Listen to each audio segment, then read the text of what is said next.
What's going on? It's Toxic Orange 518. I just rolled out of bed and they told me it's been 3 weeks since my last upload. So it's time for a video. Up and at 'em, back to work, boy. AG on the beat. So many questions, who do I ask? Where do I go from here? What are you smoking? Ain't no average girl, my one top tier. What is it now? I stood on business and I made it clear. I'm over it now, you done all this to make me look weird. If it's you or me that speak on you, I'll be deep in life, but I try not to reflect on life while breathing the view. I've been lied to way too much, I don't even believe the truth. Without further ado, man, let's hear that cold start.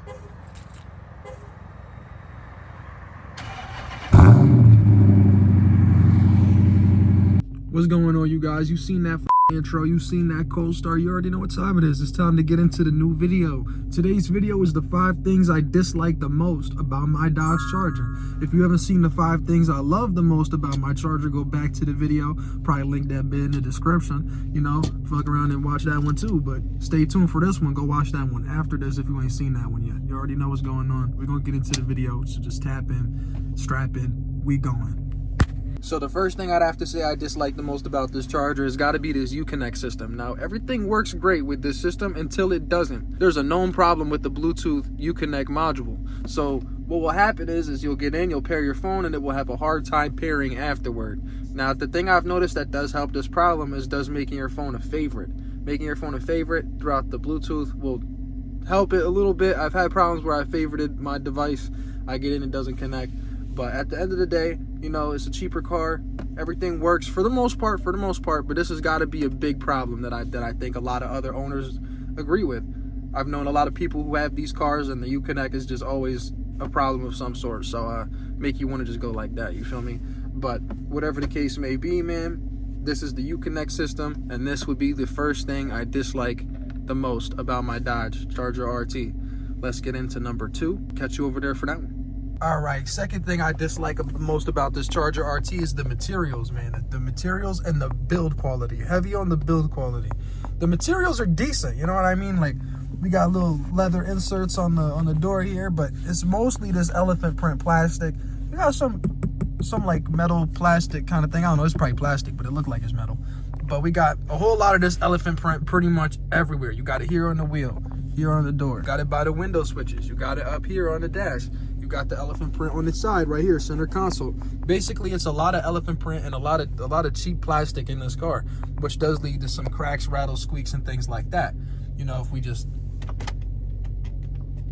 you know, it's not terrible. It's not terrible, right? But we do hear an occasional squeak and rattle along the road while driving the vehicle. It is an older car. It's a 2011. Some of this is normal, but like this is an issue. Specifically with mine, I don't know if anybody else has this issue when you go in here, and you're supposed to pull this tab to lift up this right here, but as you can see, it's been used, probably dropped down a couple times. The locking mechanism, the latching system still works, it still latches, but it does wobble, you know, and that is a downside to me about build quality. Some things you got to accept, but at the same time, it is one of the things I dislike the most about this Charger RT. Another thing that I dislike about my Charger RT from 2011 has got to be the fact that there are some features that just don't work. Like the cruise control doesn't work. Now, honestly, this could be a fuse problem. This could be just any sort of issue just to do with my specific Charger. But I mean, my Charger has, what? 87,000 on it. So, I mean, this is pretty early for the items to not work, like cruise control and also the power seats. If I press 1, now the car is running, it should go to the power seat memory 1, but it doesn't. And if I press 2, which also has been set, it doesn't work either. So the power memory seats, they don't work. So that's another issue. Like I said, these all could be fuses, but in my opinion, it's a big drawback, especially things like this. And I don't know if it's gonna work. We're gonna try it, but when I put on the backup camera, sometimes the screen goes black, and this is an issue for the Uconnect system. Should have brought this up for the Uconnect, but honestly, it's just a problem of things kind of being faulty in this car. But I did have an issue with, I had a 2014 Chrysler 300, 5.7 all-wheel drive, and in that one, I had navigation, but the navigation, when you hit it, it would go to a black screen. And that's kind of what happens when I put the car in reverse. You know, obviously we got the backup camera. And like I said, all this could be fuses. We're going to try it out. See, it works this time. Oh, black screen. See what I mean? Black screen. Screen went black. In reverse, backup camera. Doesn't really like to work all the time. Anyway, it's back on. Like I said, cruise control doesn't work. The power seats, power memory seats don't work. Backup camera works sometimes, you know, so there's just a lot of, oh, and the auto wipers. The auto wipers don't really work either. I have an auto setting on the wipers here, and doesn't seem to work. So, and if you watched the video I did on the 5 things I like the most about my Charger RT, then you will probably know what's coming up next, and it's going to be the fact that this is an attention grabber, and sometimes it is a bad thing. So obviously it's a loud car, it's orange, so get a lot of police attention. Every time I go by one, they look at me, follow me, at least just want to make sure my shit checks out, and it does. Registered, legal, inspected, everything like that. Everything's good. So I never really have an issue with pullovers. I haven't been pulled over. Knock on plastic. Haven't been pulled over in this car yet, but they do like to get behind me and just, like, you know, I would assume just to make sure everything checks out. You know the deal with these cars, man. I don't gotta say too much. If you know, you know. But my shit is fully legal, drivable, inspected, and registered in New York. So, you know I got no issues. So, that is just another issue with the car. I mean, I do like the positive attention that it gets, but positive attention also brings negative attention. So, you know what I'm saying? It's a give and a take. But like I said, you always get that negative attention with the positive. And honestly, the positive outweighs the negative. So I do dislike that, but it's just something I was throwing on the list.